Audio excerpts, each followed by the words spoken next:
It's the fan phone in. Hopefully, no technical difficulties tonight. I checked my internet, so we should be all good. So, this is a bit of a different fan phone in because it was announced today that Rob Edwards had mutually agreed to leave Luton Town. And with me to discuss this and take your calls, it's my co host, as always, it's Mark Ryman. How are we getting on, Mark? Yeah, mixed emotions. I think, like everyone said already, I feel relieved. It's needed to happen for a while. I think everyone on the phone ins over, God knows how long, have all agreed on that point that it's needed to happen. But it's still sad. I mean, yeah, you said it countless times that from a Luton Town supporting back, point of view, best day in our lives, and yeah, it was incredible. Nothing for me is going to beat that Wembley final. Absolutely amazing. And I've never ever agreed with the idea that it was just Nathan Jones's team and he took them up. I think he did a lot with that group. I think as a motivator, as a person, and then a manager, he was very good. I think tactically he's been found out, and that's been the problem. I think he also struggled to cope with a couple of things. Probably the Tom Lockyer situation, which I think many people would have also struggled with. Not many managers have been put in that position once, let alone twice. Um, and I think he also struggled with the weight of expectation this season as well. And I feel like the writing's been on the wall for a long time. There were definitely worries about this almost from the get go. I just want to say, in terms of Rob, the one thing that stands out for me that I haven't seen been said yet, but I'm sure people will agree with, is, like lots of people here, I was at Wembley for the final, and the one thing that stands out is that how many managers would have done what he did at the end of that game and take a back seat. Really, he barely celebrated, did a little bit at the end, but because of what had happened to Tom Lockyer, you could see how visibly upset he was. And he barely celebrated. Probably would have been professionally the biggest day of his life, managerially speaking, at least. And I think that says something about him and his humble nature, and him as a person as well. And so I think he'll be welcome back at Luton by everybody. It was certainly the right time. It was probably, well, as we've said, a bit late, really. It needed to happen. But I think we all wish him well. He needs a break. Definitely needs a break. He does. He does. And well said. Well said. For now, we have to we have to thank him for what he did. But a lot of what you said was correct, and I said it in my instant reaction. I've been hard on him.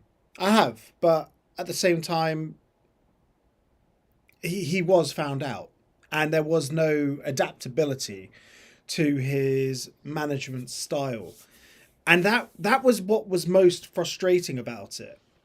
And Yeah. now the proof is in the pudding, and we'll see what happens with this group of players because I've said it, you've said it, every, and I know me and you are on the same page here, but a lot of people on social media especially are saying the squad isn't good enough. And I fundamentally disagree with that.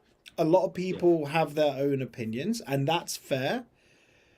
But and I said it on Three Counties Radio earlier, the players who let Rob down need to take a good hard look at themselves. And it was pointed out by Andy Burgess. I don't know if you saw that analysis he did Yes, I did. for the Yeah. goal. Just shambolic from front to back. But I think the basics of that was tactical. The fact that the players don't know what they're doing, they don't know when to press. But then you compare that moment, and I know we're retreading QPR. So you compare Frey's goal to the Zach Nelson chance, where Zach Nelson had a pop, and I think Amari Bell had a pop. QPR bodies on the line. Luton, no bodies on the line. And we haven't had enough games this season where the players have put their bodies on the line for the cause. And for one reason or another, I don't know what's happened. But now the onus is on the players because the manager's gone and a new manager's going to come in.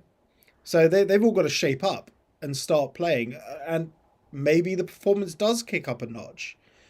maybe they do put their bodies on the line, and that is probably the most interesting thing. But now, as with when I think this is the first time in, well, I was going to say first time in a decade, but no, Graham Jones, he parted ways during COVID, but his results had picked up before the axe was swung on him. So it's relatively new territory for Luton, because we don't tend to lose managers because they're doing badly. We tend to lose managers because they've been cherry picked, and to be honest, that's just been Nathan Jones twice. Yeah, and exactly, it is new territory, and that makes the next half of this discussion interesting about who we actually go for now. So I think we've sort of covered that we had a chat off air on who we want, and I'll let other people phone in and say what they want as well, and join in and chip in. But I've had a lot of talks with people who said, look, this is the Luton model, this is who we go for, but we are fundamentally a different club to the club that signed Nathan Jones, Graham Jones, and Rob Edwards. We are different. We're in a different position, but we're also different financially and everything else, different expectations. And it is so imperative that we get this decision right, because as you said, it isn't all on Rob. There is other things. We mentioned transfers, you've mentioned the players. So this decision has to be right, and then it has to be backed up by the players stepping up and the recruitment team doing more this January than it did in the previous two windows, which is already looking more promising, to be honest. So yeah, I think maybe we start bucking the trend of the riskier kind of young coach model, if I'm honest. But we will see, obviously, on that one. Well, before we take some calls, shall we? Well, we can do some comments, and also let's run through the next manager odds. So I never understood odds, really. Like, I understand things like 3-1, because that's essentially for every £1 you put on, you get £3 back. And then 8-1, £1 you put on, £8 you get back. But when you get to weird fractions like 11-8, so it's like you put on £8, you get £11 back. Like, why not just? Well, yeah. I mean, it's because it's round numbers. You do get some. I like decimals. You do get some bookies. Well, you do get some bookies that do decimal odds.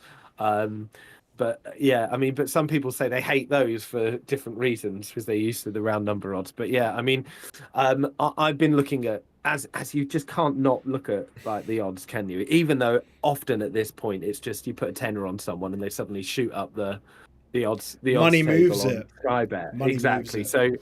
So and then you'll find someone. It's when someone goes suddenly from an outsider to an odds-on favourite, you think, well, yeah, this sounds like someone's had an idea. But yeah, do you want to go through it? Do you want? I've got it. I've got it up here. So Matt Bloomfield is the favourite, I guess. The massive favourite. Yeah. Oh, this is on Sky Bet. Matt Bloomfield 11-8. Steve Cooper 3-1. Neil Harris 8-1. David Wagner 12-1. Stephen Schumacher 12-1. Neil Lennon 14-1. Russell Martin 14-1. Ryan Lowe 14-1. Gary O'Neill 16-1. And also there's Stephen Robinson 16-1. And Tony Mowbray saying he's always there. I think. Where's Lenny? I don't think Lenny Lawrence is on this list, actually. Bottom of the list. Oh, Sam Allardyce 50-1, and Neil Warnock 40-1. Yeah. We were discussing this before. Graham Jones 33-1. That's hilarious. That would be hilarious shithousery from Gary Sweet. I'd be so tremendous. I'm sorry, but that would be really funny. And then there's I don't see Dyche on here, which is a funny one. He was earlier. Yeah, he was he's not there anymore. He turned us down before. I don't see him coming back. He's always holding out for a Premier League job. It's funny that Valerian Ismail's there as well, but I don't think we'd take Dyche anyway or Ismail because we can't have two former Watford managers in a row. that would be interesting. I think Valerian Ismail's too risky at this anyway, to be honest. I think he did very well at one club, but not particularly well at others. And it's not just Watford where he did poorly. So I think so. And Dyche, I agree with you. I think salary wise, everything else. Interestingly, the two people on the top of that list, Matt Bloomfield, obviously currently at Wickham. I just have to say on that, if we do get Matt Bloomfield in, how weird of a parallel would that be? You know, the manager of a relatively low budget or very low budget League One side overperforming, being stolen from a team that's just come down from the Premier League in January. It, how weird is that reflection? It's almost to the day, 6 years to the day when this happened to us with Nathan Jones from Stoke. So that would be weird, parallels and of course hypocrisy as well. Yeah, well, we If we do get don't him in. take managers from other clubs, so I Well, don't let's think the see. bookmakers don't know that. Although it's slightly different now, it is slightly different Mm, because is maybe Gary Sweet the same Gary Sweet as he was I in know. whenever it was? You And know, I let's feel look. he Yeah, might be a bit more ruthless now. But at the same time, the reason why we didn't do that, Gary Sweet dressed it up for ethical reasons, but I think the reality of the situation was more it costs a bit of yeah, money, doesn't it, to do that, especially after paying off a it does. manager. Yeah, Um, it does.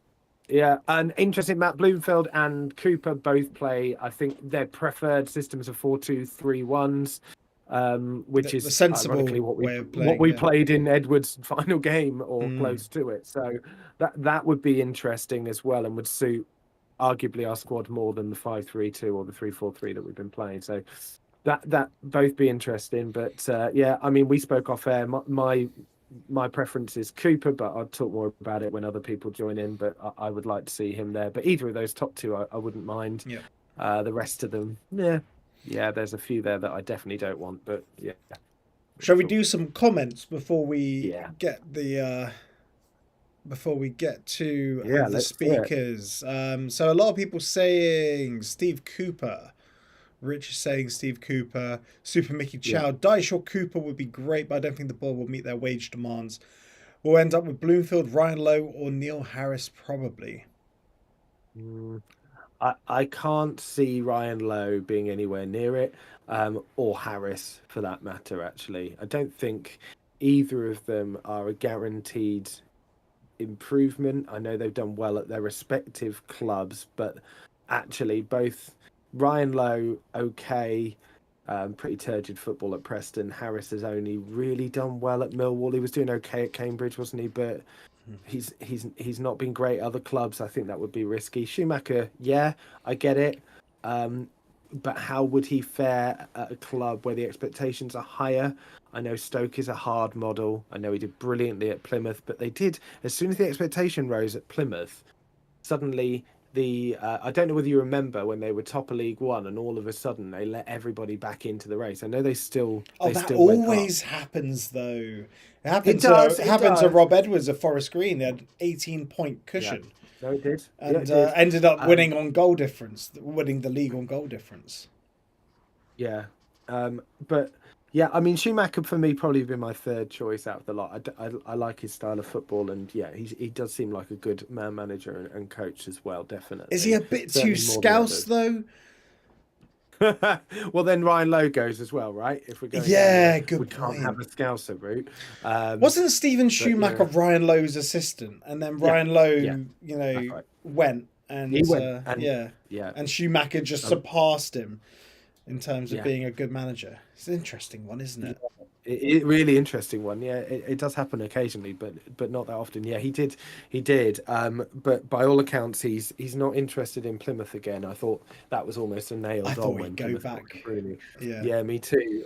Nathan Jones-esque. So there's a chance. I mean, for me, David Wagner.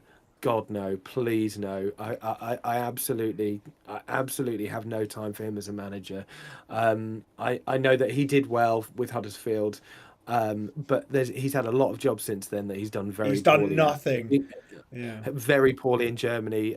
He dragged one of the top teams in the Bundesliga down. He's in Schalke. He was awful at Norwich. We saw Norwich that season. We played against them twice, and they were so weak. Yeah, I don't want him anywhere near it personally. But yeah, Yeah. it's always Mason Tager says, get the decision wrong, we could go down. 100%. That's it. We have got the money, but we do need to get the decision right because it will it will be hugely costly, It is as mega. you've said already. Yeah. Yeah, Shall we get our first caller in? As yeah. Let's always, do it. he's a regular here. And as a reminder, if you want to call in, please do. You'll see the link is pinned to the top of the chat. It's also in the comments section below. We use a Discord. Jump into the green room. If you're there waiting, please be patient and wait. We will get you as soon as possible. But now let's bring on Simon. Hashtag in Tom Lock here we trust. How you getting on, Si? Good evening, gentlemen. In the side. No Good technical evening. difficulties so far. No, none. I don't know what we're talking about. We never have technical difficulties, do we? My internet is on point. It's a So it's a new day for Luton Town Football Club today, isn't it? A brave new world. A A brave new world. So obviously I had a little bit of a live on Twitter earlier on, spoke to a few people, and it seems to be the consensus, which is not surprising, that thank you, Rob, for everything you did for us during that 22-23 season, and the irreplaceable memory that you gave thousands of people that day at Wembley. That I'll never forget it. I never will. That will be with me forever. That day, I got to share it with my sister.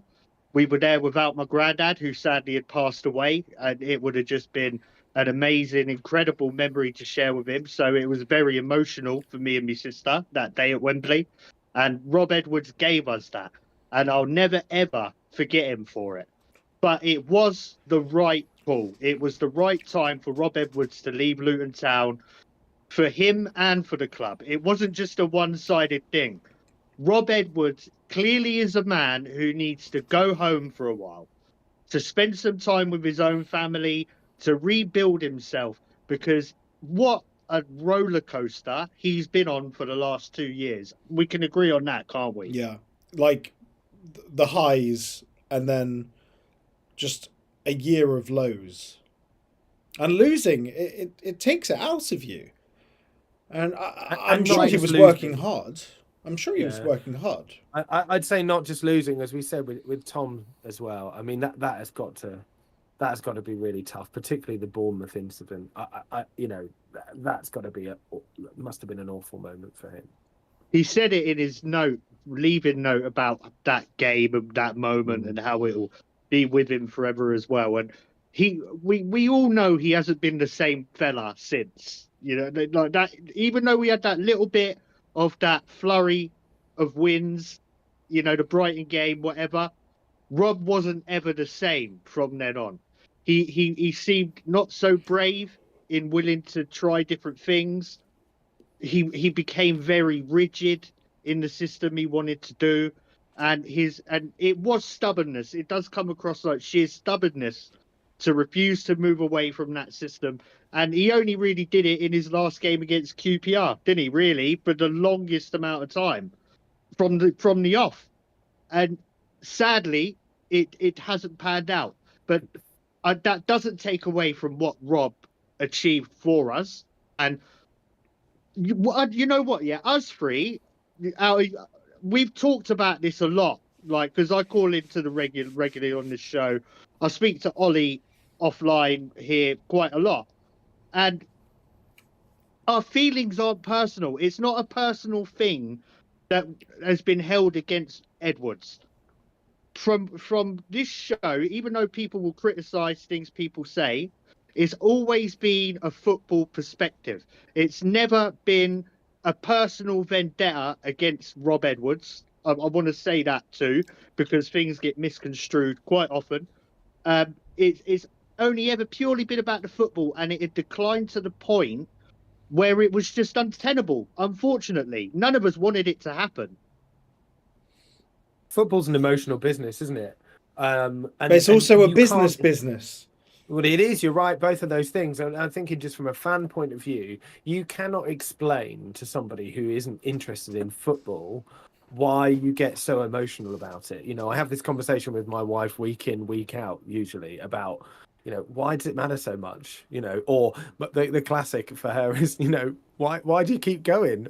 It's like, sometimes actually I've questioned that myself at times, but like you can't. And so therefore at the end of the games, like the Norwich game and the Sheffield United game and the Borough game, I'm not condoning personal attacks, by the way, by saying this, but people will boo. And I think people will boo, they will be upset, they will get angry about these things because we love our club and we so desperately want that wonderful thing that we do on a weekly basis on a Saturday or a Tuesday or whenever to bring us joy again. And for a year, it hasn't. And for a lot of people, that is the one part of the week that they live for. And it's been bloody hard work. So you can forgive people for being emotional at the end of games towards Rob, because it will inevitably be directed in that way as well, and even at the board against Norwich. So that's what happens, and people are entitled to do it for that reason.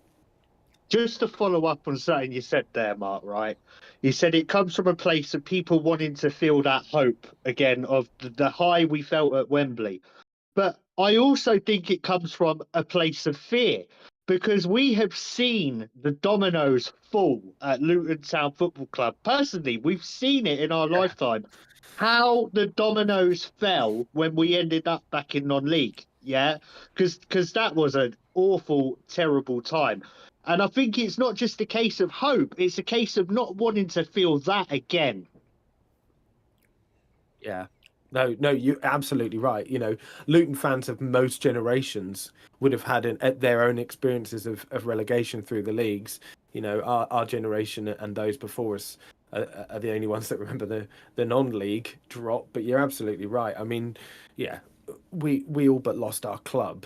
Let's not forget, before 2020 came in as well, and how easy it was to go down those leagues. I remember being in what is now League One. I can't remember whether it was called League One under Blackwell at the time. Yeah, it was but League remembering One. that it was League One, Yeah. thinking that at the time at least, thought that we would at least be easily safe. We weren't. Well, I wasn't expecting us to drop again, even despite the points deductions that came that season. I think we got 10 that season, didn't we? Yeah.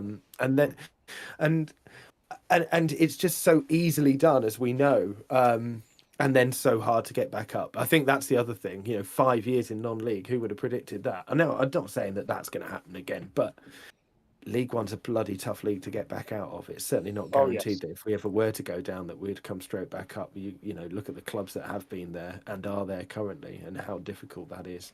And the amount of money some clubs are throwing at League One at the moment, the likes of Birmingham, like dropping 10 million on a striker. Huddersfield, like they're going to sign Joe Taylor allegedly. Yeah. If I had one gripe, other than results, gripes I've had this season with Rob Edwards, he gave chances to Nelson, he gave chances to Johnson from the off. Where was Joe Taylor's chance from the off? Where was that? He deserved it. He deserved the chance. And my biggest gripe with Rob Edwards, outside of the overall results, is how Joe Taylor was treated this season. He didn't get a fair shake. He really, really didn't. And now he's off, and we haven't seen what he can do. I wish him the best. I hope we got like a big sell on, because I reckon I've been saying it. He's got a touch of the Michael Owens about him, isn't he?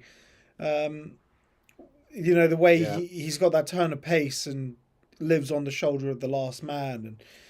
And football's not played like that anymore. But I still think he knows where the back of the net is, and I hope it's one that we don't regret. I think he's going to have a solid career wherever he goes. I think that, as you said, he's got that instinct off the shoulder. He's going to score some goals. He proved that already with his loans away from us. And that's what disappointed me the most this season, is that he had such a hot streak and did not get a fair shake. That disappoints me. Especially when our strikers were struggling so much. Why do we think that is then, Si? Why do you think that was the case? I heard rumours of why it was the case. But I don't really want to get into it too deeply. There was rumours, I'll just leave it at rumours of a pre-season incident But then again, after all those rumours, he featured like shortly after, so it's hard to say what's what. I think just he deserved to go. Yeah, I mean, for me, it may be that sometimes with Rob, it's loyalty to the other players to the nth degree as well, isn't it? We've seen this season as well. One of the things that I've taken issue with is how loyal he's been with players despite poor performances.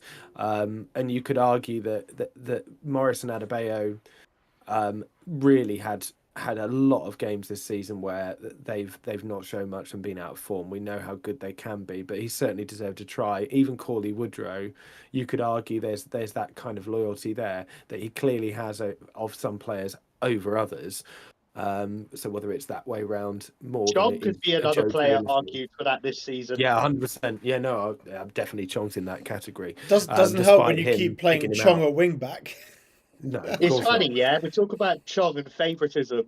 I remember that the club released a video a while ago where they were doing with the players, and they went, "Put yourself in order of manager's favourite," and they went, "Chongy," like pushed him straight up to number one.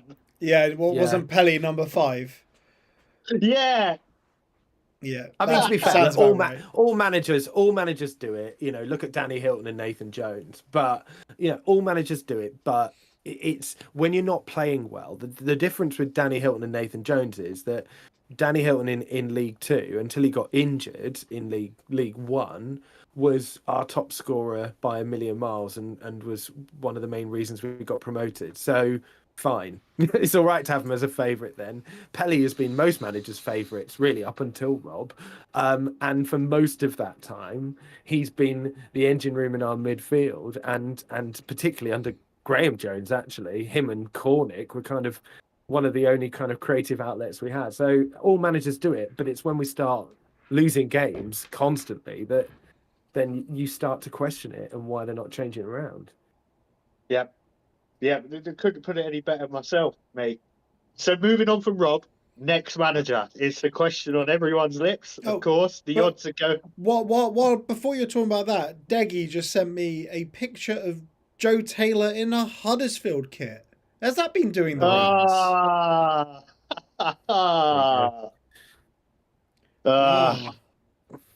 It doesn't look Photoshopped. I have no further words about the Joe Taylor stuff. I've said all I need. Yeah, that's just surprising. Okay, yeah, go on. Yeah, let's hear it. Next manager, man. Next manager. So who am I thinking? I think I'd love Cooper. I just think he's out of our range. I think he'll ask for too much money, personally. I just don't think we'll stretch to it. Someone here is saying Roy Hodgson. Like, do you fancy a bit of Roy Hodgson, Si? I mean, there's over Schumacher, like Mark suggested earlier, but then there's blooming decrepit. So no, thank you. Oh, bless him. No, he is probably in his 90s now. Bless him. That is not who we need, man. Like, I get what you're saying about an older hand, yeah, an older hand, whatnot. But I do think Schumacher would be a really solid choice. Schumacher would be a good choice. He's looking for a project. He's not looking to just come and go again. He could be backed financially to a point, and I think we'd be good fits for each other. Personally, it probably won't come off, but that's just my own opinion on it. Yeah, I think he's up there with one of the most likely ones for the reasons that you said. I think he'd also be quite cheap because, for the reasons that you said about Cooper already. I think, as I was saying, I just think that he's done brilliantly with one club, and it's a kind of Nathan Jones thing. Is it a Nathan Jones issue? Now, Stoke isn't a good barometer, but are we willing to take the risk that Stoke were just being Stoke? And that's my worry. We'll see whether that's founded or not, I guess. So who do you want then, Mark? I want Cooper, but I agree with you. I don't know whether or not we would stretch that far. I also said to Ollie off air that West Brom are currently without a manager, and for me, if I was Steve Cooper, where would I likely go? West Brom, who are playoffs or pushing for playoffs rather, with bigger budget, big stadium, big club, all of that, round the corner from where I just was at Leicester, or do I go to Luton? I think the answer's there. It depends whether West Brom are going for him or not, I guess, or would go for him. I think if West Brom wanted him, he may well have already gone. That's my only thing. But yeah, for me, Cooper definitely, or Bloomfield. I really like Matt Bloomfield, but as we've just said, the issue is whether or not Gary Sweet has changed enough to pluck a manager from a club there. At least it's only Wickham, I guess. I don't You think that many of us actually know the real Gary Sweet. Gary Sweet has an on-camera persona and a very different persona elsewhere. I believe, anyway. He's done so much for this club. I hope all of them board members take a long, hard look in the mirror over the next week or so when they're doing all this business, because they do have their hand in all of this that's gone wrong this season. You know, they're not without blame. Not everything is just on Rob Edwards and the players. I think we've all said 1,000 times about the last couple of transfer windows and not enough being done in those. And so I hope that with this new project we're about to go on with whoever, that there's a bit more to it. Yeah. Look, they gotta do their due diligence. They really do. They have to do a lot of work. I'm bricking it. You know, I didn't think this far forward. I have a feeling they've already got someone either lined up or very close. I don't know why. I just have a feeling that they do. I think this might be one of the reasons why it's taken a longer for Edwards to leave. But I just feel like they will have had someone. I might be wrong, but I just have a feeling. That might be the reason Isaiah Jones has agreed a deal. If he knows that there's a man he wants to work with. Yeah, let's get your thoughts on Isaiah Jones, and then we'll boot you because we got a bunch of people queuing up in the green room. Yeah, everyone in the green room, please be patient. We will get to all of you as quickly as possible. Yeah, so what are your thoughts, Si? So you asked me a couple of weeks back who I'd like to see us sign, and I said Isaiah Jones back then. Mm-hmm. He brings pace to the team that we lack. We have so little pace in this team, it's unreal. Look at last season, right? We had Ogbene. Yeah, Ogbene maybe didn't score as many goals as we wanted him to, but he did an excellent job of dragging defenders away from where we wanted to play football. Yeah, he was sublime at it. And Jones has got pace similar to cause those sort of issues when we're going up the field. I think it's a smart signing. I think that he's going to have a chance now to really build on his career, having been frozen out because of obviously who Middlesbrough are using, Ben Doak in it. Yeah. And then we build from there. I only see this as a positive. Maybe a little added January tax in there on the transfer fee if the 5 million is correct. But who knows? That might just be 2 million and a bunch of add-ons that will build up to it eventually. Good signing. I like it. I think it's positive. I'm keen on it. Very keen on it. He's torn us apart enough times, hasn't he? Yeah. He's great. I think we both mentioned it at least once. Who would we want? And Isaiah Jones came up for both of us. Yeah, great signing. Just hope that we balance it out. But the thought of him and Alfie on either side of those wings is great, isn't it? And they're going to absolutely rip it up under a decent manager and a good system. Yeah, would love it. I'm looking forward to it. I'll let you get on. Yeah, thanks, Si. Appreciate it, mate. See you later, guys. Right, so should we go to Steve, then Chaz, and then we'll work our way through. Okay, Chaz, Ash, optimistic Hatter, hang tight. But we got Steve with us now. Hi, Steve, how you doing, mate?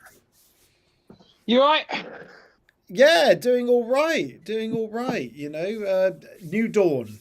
What are your thoughts on Edwards? And as a betting man, as a man that works in the betting industry, can you give us any insight into what's going on? The one thing, if we're going to start on that one first, the one thing I can give you is do not take any market moves to mean basically anything. Yeah, it's just where the money goes, right? It takes very little money to move manager markets, particularly even in when you were talking about clubs like Manchester United, Liverpool, and the ones that actually would take money. It takes very little money to move markets because bookies will get scared. Somebody knows something, even if nobody actually does. So market moves, if you look at market moves as this market goes on, if you see one guy's price tumble, it doesn't actually mean something. And we've seen that before when we've had rumours at previous times where somebody suddenly goes odds on and then it sounds like they were never in the running and it was just a weird rumour. Mm-hmm. So nobody get carried away with that. I did get some laughs at work today when I announced the odds and they were like, and everyone was like, there is absolutely zero chance that Cooper or Moyes or Gary O'Neill have any interest in your job at all. Now, on Gary O'Neill, I would potentially question that. Yeah, like where Depending does Gary O'Neill go? Because he just got sacked from a team That's my second point. bottom in the I Premier League. I question them particularly on Gary O'Neill, but What about that Cooper? might not be a job that he wouldn't want. Whether I think me and Mark said that at the same time. What about Where they're Cooper? coming from, particularly on Cooper, because I don't think that necessarily from the outside looks like a move that he would make at this point in time. Mm-hmm. But we shall see on that. In terms of where we're at, I think it kind of has to happen. And I still think one of the biggest things in terms of purely on-field performance in some of the games is a lack of confidence. And it's just evident that I don't think that was ever going to change while Rob was in charge now. And that's the only move we can now make to try and fix that, because we tried everything else. Yeah. Outside of that. Yeah. I mean, Norwich, we actually played quite well, I thought, against Norwich. And again, 2 seasons ago, heck, last season, Morris probably takes that first time. Yeah. I don't know whether he scores with it or not. And then we probably put more pressure on the ball so Boyer Science doesn't get a shot on from 30 yards out, because you're confident you're going to commit to things on and off the ball much quicker if you're confident. It's as simple as that. Do you think, Steve, I'll interrupt you for a second. Do you think like that being slow to get to the ball and the lack of confidence, do you think a new manager can sort that out? It's the only thing left we can do. Yeah. Yeah. Because I'm sure it's no. I'm sure there are sports. I'm sure the club has sports psychologists at the club who are involved in that side of things. It's not like we can financially afford just to appoint Dr. Steve Peters, because obviously he's the best in the world at sports psychology. So obviously we're not going to do that. But I'm sure we have sports psychologists trying their best with this. Mm-hmm. So I think this is the only move they can make, whether that changes players' mentality. There are things Rob might have done better during his time here, but I think Rob was confused himself. I think if we can break this down to where we were May 2023. Well, actually, the parade was in the start of June, wasn't it? I think we can bring it all down, and there was a certain thing that a certain CEO said with three words beginning with B, and I think you could accuse everyone inside and fans of the clubs of failing that test. Gary Sweet and the board, whoever's made that decision for us to, rather than just go through that application. Now, I have no inside knowledge of this. I'm going to say this clear, because obviously people might not believe me when I say that, but that is true. Whoever came up with that decision to go straight to 25, that is a very big bollocks thing to do. Mm-hmm. And it will, I don't know how much, but it will have cost time and it will have cost money to do that. We do not need to go above 17.5 unless we were an established Premier League club, because the only way that extra 7,500 seats gets filled is daytime tourists that we saw at every ground, including the likes of Brentford last season. But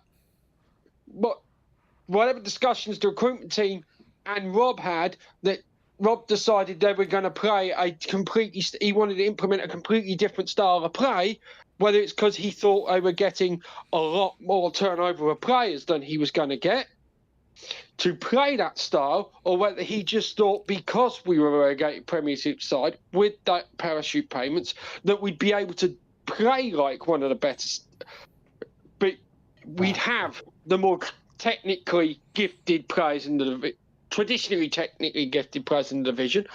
That's a really big bollocks move that didn't work, because that created the poor start that led to the lack of confidence throughout. Now, I can't speak for individual players, but I'm sure there's individual players that were here 2 years ago that are still here now, who have been affected by that, by being in the Premier League. And then when things have started to go wrong, that's hit their confidence as well. And us as fans, you were told, you went on interviews before the start of last season, and I think a lot of us did. I know this is where I was. Well, what are we going to do? Well, we're not going to waste a load of money. We're going to give it a go. We'll see how it goes. We'll bank the money. We built the stadium, and we'll use that money to become a basically upper mid-table playoff challenging squad permanently in the Championship. We've come down. The board, the coaches, the players have all said we're going to try and win automatic promotion. We've automatically failed that test at that point, and we have then been dragged along with that of fans to say the same thing. Yes, okay, we might not be in the same situation. We certainly shouldn't be happy with the situation we are in now, but would there be such a confidence issue from the start of the season if we were going into it to be a playoff chasing side at the start of it rather than trying to be a top 2 side? Yeah, right away at the beginning, you've nailed so many points there, Steve. Yeah, right at the beginning of the season, saying, like, both Gary and Rob stating we will be challenging was the biggest error they could have made, really. And both myself and Mark, when we started doing our table predictions, I think Mark was a bit more bullish than I was, but I got swayed, you see. I said we'd struggle.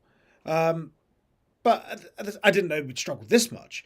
But it becomes a downward spiral, and you just can't pull out of it. And all the external voices, like not the top 20, second tier, predicting us to go first, second, that also is a distraction because it's a lot of pressure. Yeah.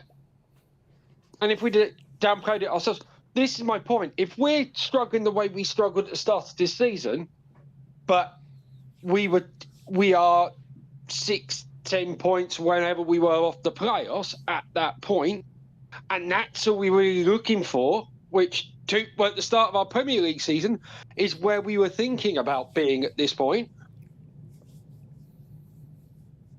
The confidence issues wouldn't be as big because we're not as far away from Leeds and Sheffield United. We're not as far away from the playoffs as when we got there now, and we were looking at Leeds and Sheffield United and Burnley at the start of the season. And it's not because we have seen moments this season where we have competed not very often, because at Bramall Lane we didn't, at Ellen Road certainly didn't, but suddenly we're top of the league, we played them off the park. Lost the game, but we played them off the park. It was the only performance I've seen this season that looked like 2 years ago. Yeah, well, that and Watford. Looked like last year when we were playing okay. Obviously, with the huge goal taken into account. Because I wouldn't even say the game 3 days before that we played particularly well. That lot from down the road were just awful, weren't they?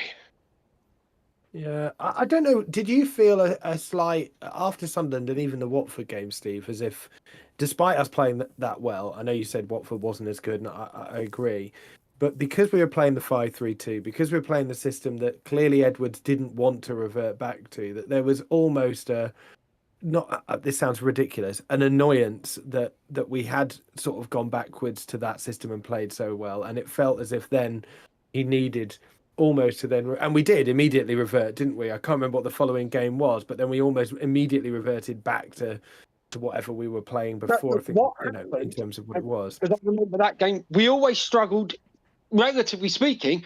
Even playing that system before, we struggled with the third game of a 3-game week. Because the big difference when we got when was when we went up, was when we started to pick up points or scrappy 1-0s at the third game of the 3-game week.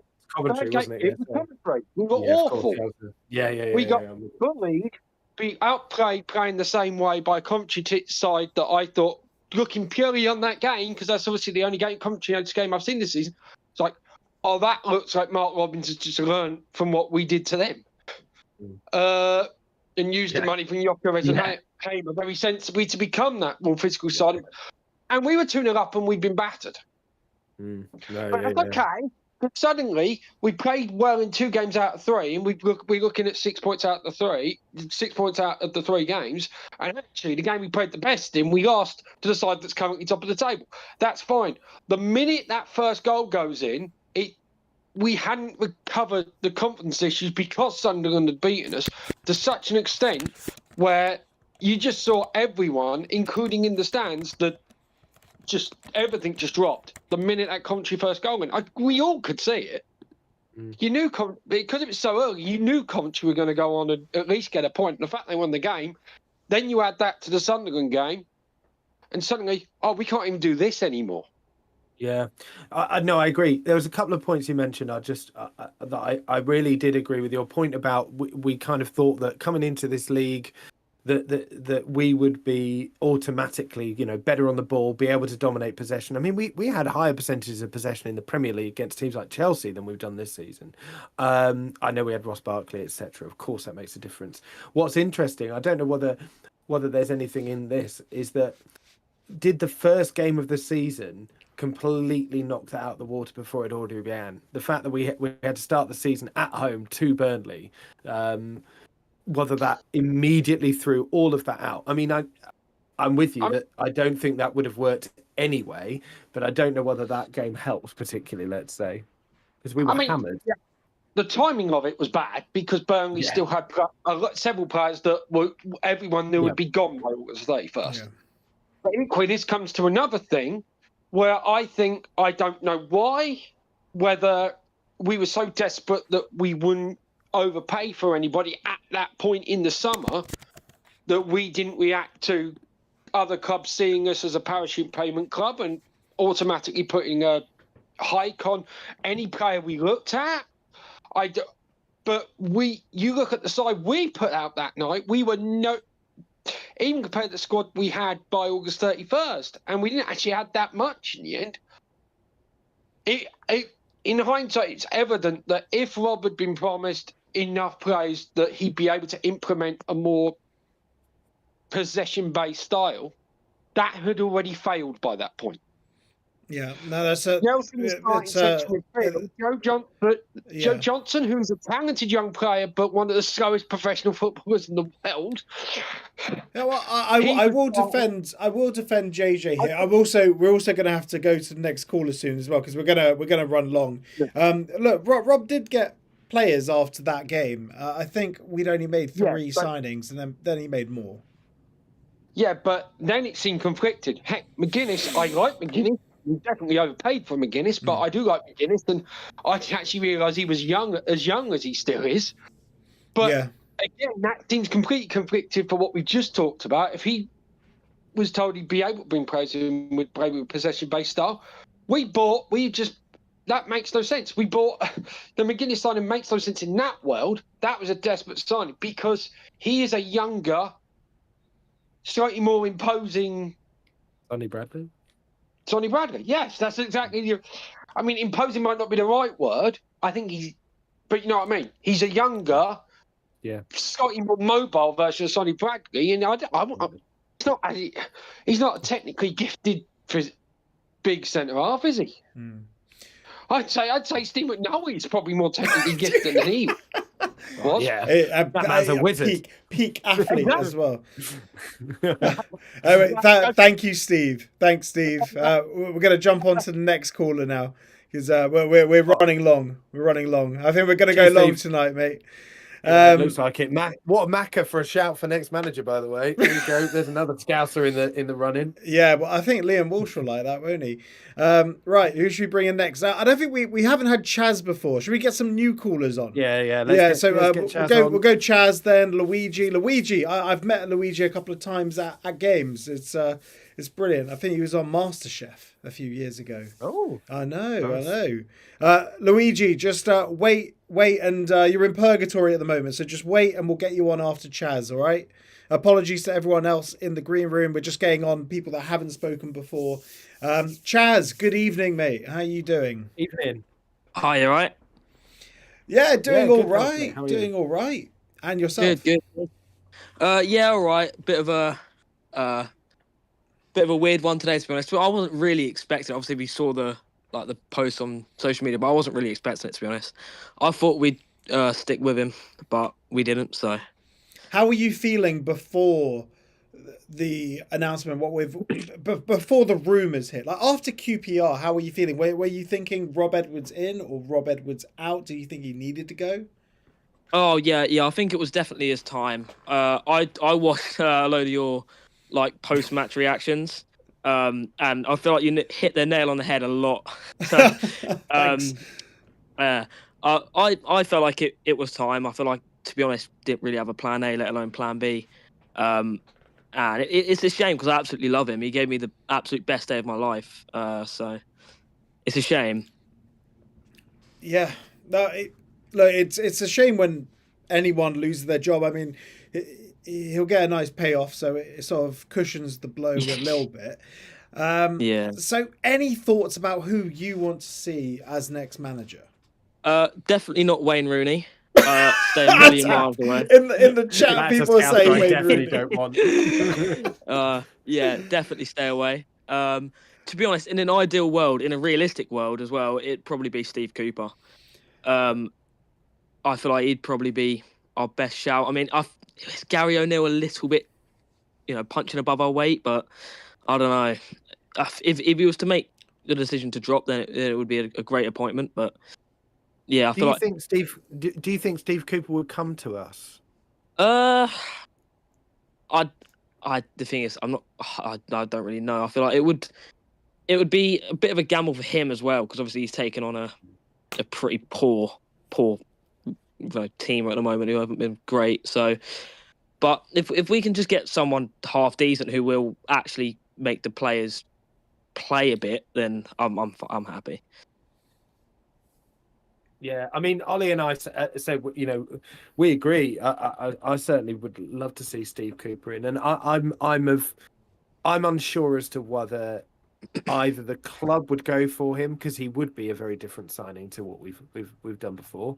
In some ways, not in others. He's worked with the English FA, like both Nathan Jones and Rob Edwards have done. So in that way, there's that kind of coaching link there.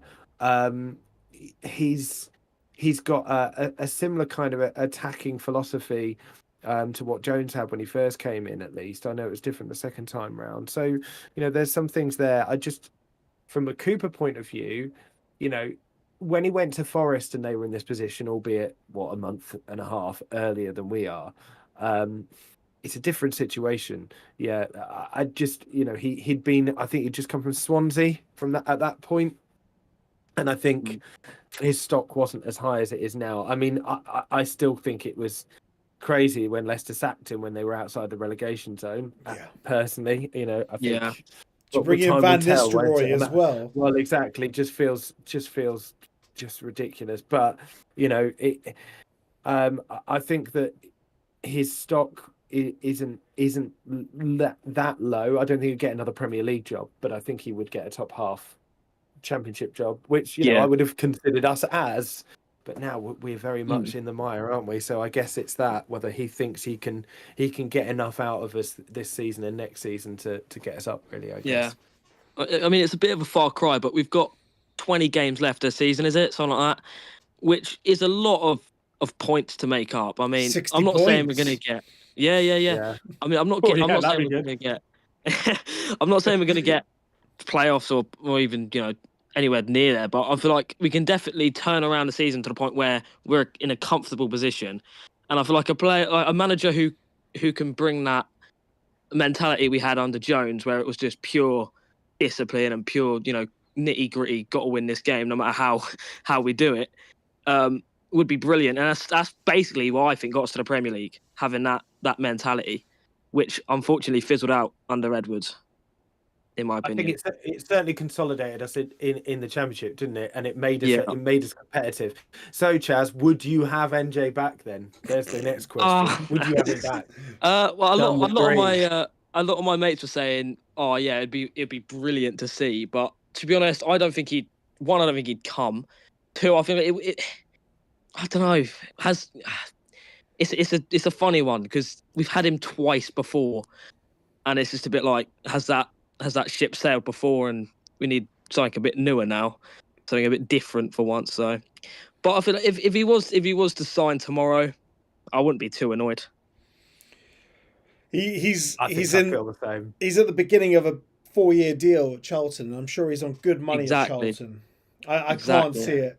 I can't see it. I really can't. And what a ball ache is it going to be to get Berry and Potts and everyone back to Luton? I mean, Glenn Ray's been playing step 2 football. Bring the minibus. Bring the minibus, NJ. Yeah, got to get Glenn Ray back in. Get Sluga back. Yeah, I don't know. Well, no, it can be James Shea. What a keeper! Well, James Shea or Simon Sluga. Sluga. Yeah, I was a fan. Sluga was the other Jones. I was a fan of Sluga as well. But to be honest, Sluga's best football came under Nathan Jones in the lockdown season. Sluga was such a funny player, man. I remember he had 2, I think it was like 2 or 3 blunders in his early stages. But other than that, I thought it was pretty solid.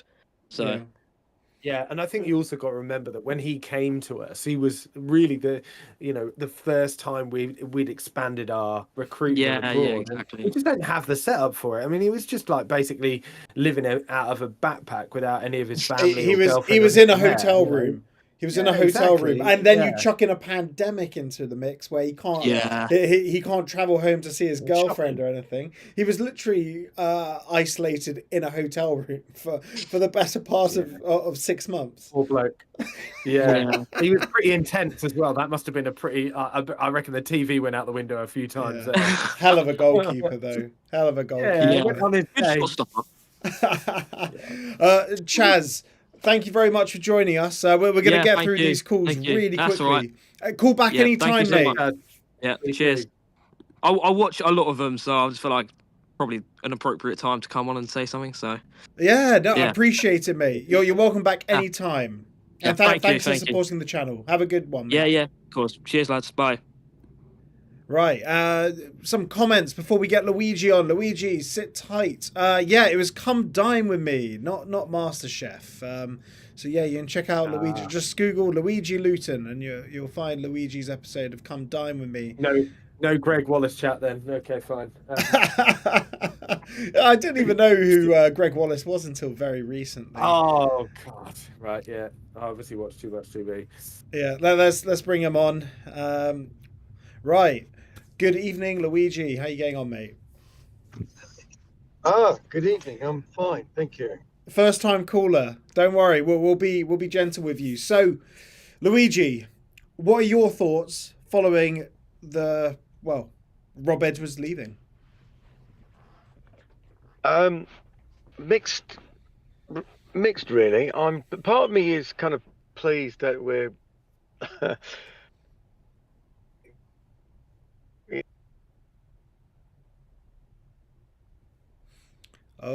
because like most. Oh, sorry. You were cutting in and out. Make sure you got good internet, and then continue. Okay.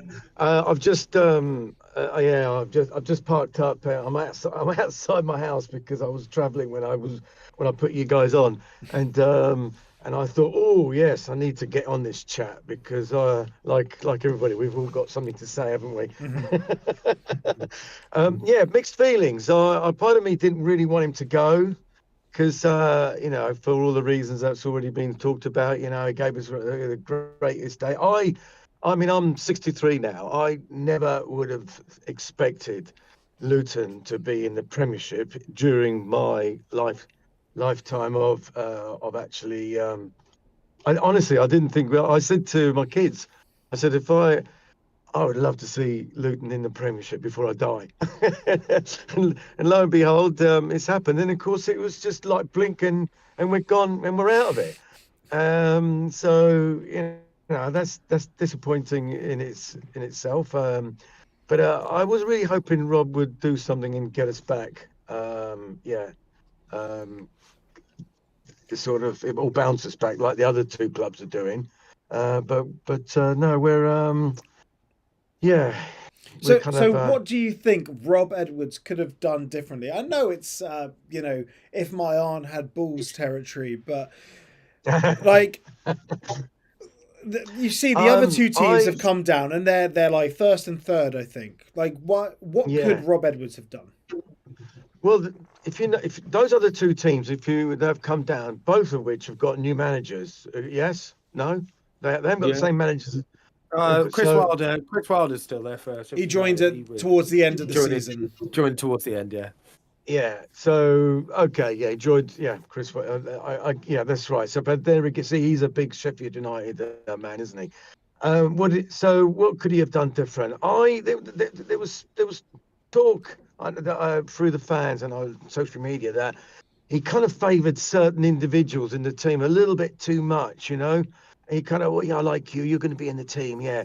Are you playing rubbish? It doesn't matter because I like you. You can carry on, stay in. But from outside in, you could, you're looking at it thinking, why are you still playing that person? That they're not in the right position, and B, can't you see how bad they're doing?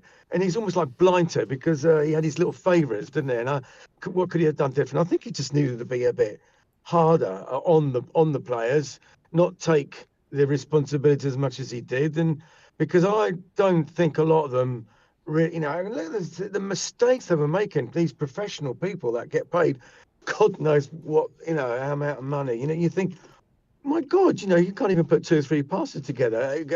Whereas less than 6 months ago, you were like a wonder team. Even when you were, in the Premiership, we were seeing the same people playing some blinding football, even though we lost a lot of the games or came close to winning, if you like. There were heartbreaks, some of them, the amount of effort that they put in, and then at the last gasp, we just could not hang out. It's just so frustrating and annoying to look back at it all. But, the writing was on the wall, I suppose, in some respect. But I don't know, tactically, was he the right man? I don't know. It's because tactically, you can argue, well, he took us up.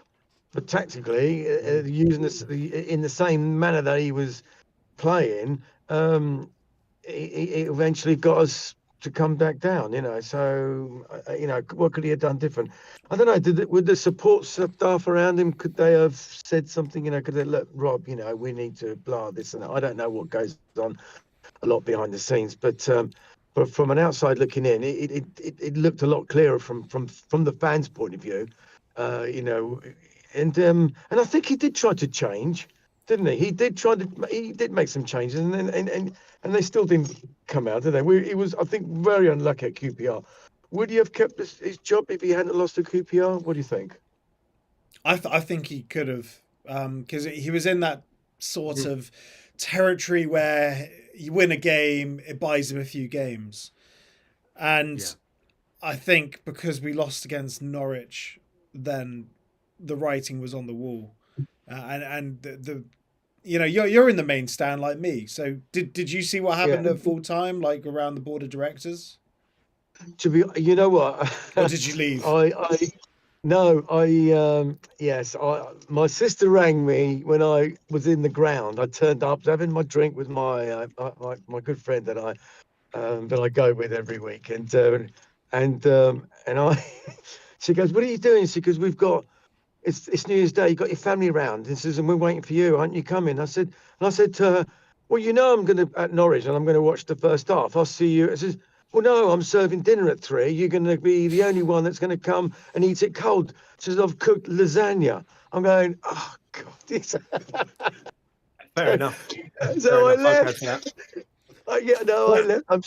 I'm stuck. Me and meals, as you can appreciate, because as I'm a stickler for cooking and having nice meals, but because Oh, by the way, it wasn't MasterChef. I wish I'd won MasterChef. Yeah, that's a proper cookery program. It was Come Dine With Me back in 2010. Yeah, and Tom Long says in the comments, you asked your guests to bring swimsuits so you could serve them pudding in your hot tub. Oh, he must have watched it. Did he watch it? He must have done it. Yeah. Yes, I did. Yes, and I'm very lucky to have a couple of friends now that are Elvis impersonators, and they came on and helped me to win the show. Yeah, because I realised that in the end when I was watching it, I thought, this isn't the cookery program. It's all about entertainment. So I thought, what can I do? And I thought, yeah, I know what to do. Yeah, you just got to have And it your worked, guests have yeah. a good time. That's it, really. Well, do you know what? That meal was nice. I must admit, it was very nice. So I cooked it every day for about 2 weeks. My kids absolutely got bored of it. In the end, they go, Dad, not that again. I went, yes, I'm perfecting it for the big day. Of course, everyone sort of points the finger at the time, says, oh, you had your chef that, and you cheated and all that. And I went, nah, that was all staged. Come on. It's a TV program. It's all staged. I'll tell you what, you can cater the OK Football end of season dinner. How about that? Thank you. Yeah. Thank you very much. No, I think I'd rather watch the football. Right. Who do you want, Luigi? Who do you want to be the next manager? Well, do you know what? I think in listening to all the great supporters that we have here is we need to go from handsome to the ugliest. That's you what we make need to do. I was waiting for that point. Yeah, look, I didn't want to comment on his on his appearance, but I did. I mentioned it in one We've of my already post said no matches. to Wayne Rooney, though. No names are being mentioned. Yeah, look, I mentioned it in one of my post matches where I was angry. I think it was after Sheffield United. No, I think it might have been Plymouth or Sheffield United. And I said, if Rob Edwards looked like Steve Cooper or Neil Warnock, would he be getting this much slack? And it's one of the things I do regret saying. But at the same time, Steve Cooper, I think he's a wonderful tactician. But I hope the board have spoken to him. I haven't said Steve Cooper. Did I say Steve Cooper? You're saying Steve Cooper. Stop putting words in my mouth. Okay, no, of course. That's a good shout, though. It's a good shout. It really is. Yeah. What was I going to say? I think they're going to get somebody who's completely unknown. What about Ben Futcher? What about Ben Futcher? Because Luigi, you're older. So do you remember Ron Futcher? I do. Yeah. I know the Futcher brothers. Yeah, they were great. Yeah. They were brilliant. I remember Malcolm MacDonald playing. That's how far back I go. Against Barrow, we were playing. I think Barrow was in Football League probably. I think it was 4th Division. And Malcolm MacDonald had signed for Luton, and he was a bit of an unknown at the time. But what a player he turned out to be, didn't he? Very fast as well. A bit before my time, but yeah, I was watching him, and the Futcher brothers and Mick Harford and Steen. I went out a couple of times with those lads. They won't remember me because it was years ago. We used to bump into them in the pubs, in the local pubs. But yeah, it's great to see them around. Brian Steen, I think, on occasion. And goodness, who was that? There was an Italian guy. Lil Ficillo. Yes. He was born in Bedford.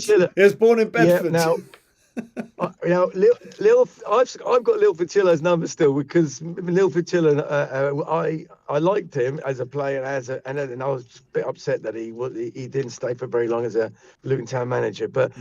I ended up playing in the vets team in Bedford in my mid-40s at the time, and lo and behold, Lil Ficillo went out. I thought, who's this Italian? Oh, he's a great player. Wow! And one of the lads said, "Oh yeah, that's Lil Ficillo." Lil Ficillo! I'm playing football with Lil Ficillo. Wow! That's not many people can say that, can they? Wow. Yeah. No, he's a good guy by all accounts. I've been told he's a nice guy. Luigi. Yes. Well, I was going to say it's time. I'm going to move you on because we're overrunning. No. Listen, before I do course. go, because I'm not going to come shouting back at this on your great good podcast that you guys do, and keep it up. Well done. It's fantastic. Thank It's you, better than Luigi. listening. It's better than listening to Talk Sport. Trust me. I wish it was longer. If we were paid like the people at Talksport, we'd do it for longer. But I'm also sitting in a garage that's 2 degrees Celsius. Oh God, yeah. Well, I'm outside, so I'm the same as you. We all have to make these sacrifices. But one last little thing I want you to tell your viewers is that my other claim to fame is that I do film stand-in for the famous Stanley Tucci. I can see that. I can see that. I've met you. I can see that. Yeah. I do. I've done 6 movies for him. And, so there you go. What a claim to fame! I've just got his book actually. I'm reading it at the moment. So yeah, all about food. Great. Yes, Well, I'm not going to try and top that, but mine is signed personally. Well, there you go. You have listen, he's a great guy, and he's got a lot of time for people. He comes across as you see him, he's like that. He's not up himself or anything. He's a lovely man. So anyway, guys, back to football. Let's hope it turns around for the best this second half. Yeah, no, 100%. Look, everyone has to be behind the team now. I'm thinking of getting Bring Me Sunshine started before kickoff. Oh, big time! I think I should do that. Yeah. Oh, before kickoff. Great idea. Shout, yeah, do that. They should play that in the stands. They should, but you know what? I'm going to be belting it out before Preston. Well done.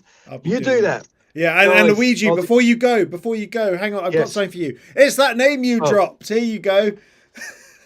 What? Stanley Tucci. It's a name you dropped because you're a name dropper. No worries, mate. Luigi, I'll see you in the next one, mate. Take care. Have a good evening.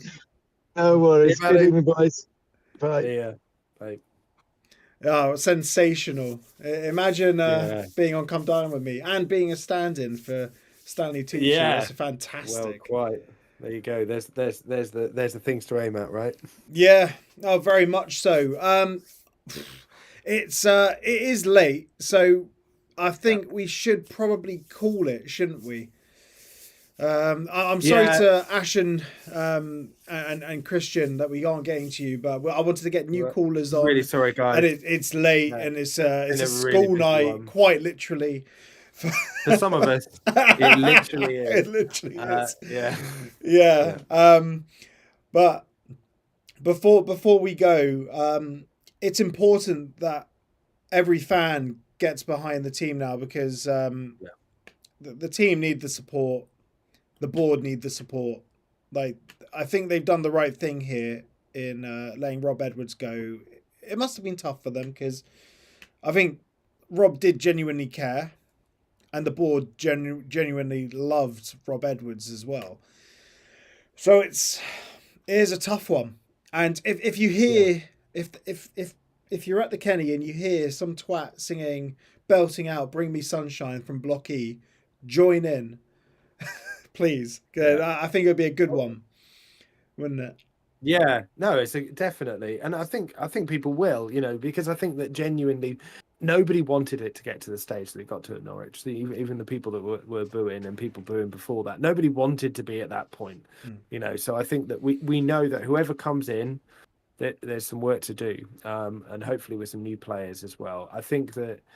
And I think that we, as a fan base, we are a patient fan base. Let's be honest. We've, it's taken till really now before things have got to this point. So, yeah, we need to give people, whoever comes in, the full backing of the club and obviously the players as well. And And yeah, I'm sure we'll turn it. I'm sure it'll turn. I don't think it'll turn to the extent of pushing this season. I think that is very optimistic, but I think that I think we'll be. We got to we'll be aim okay. mid-table.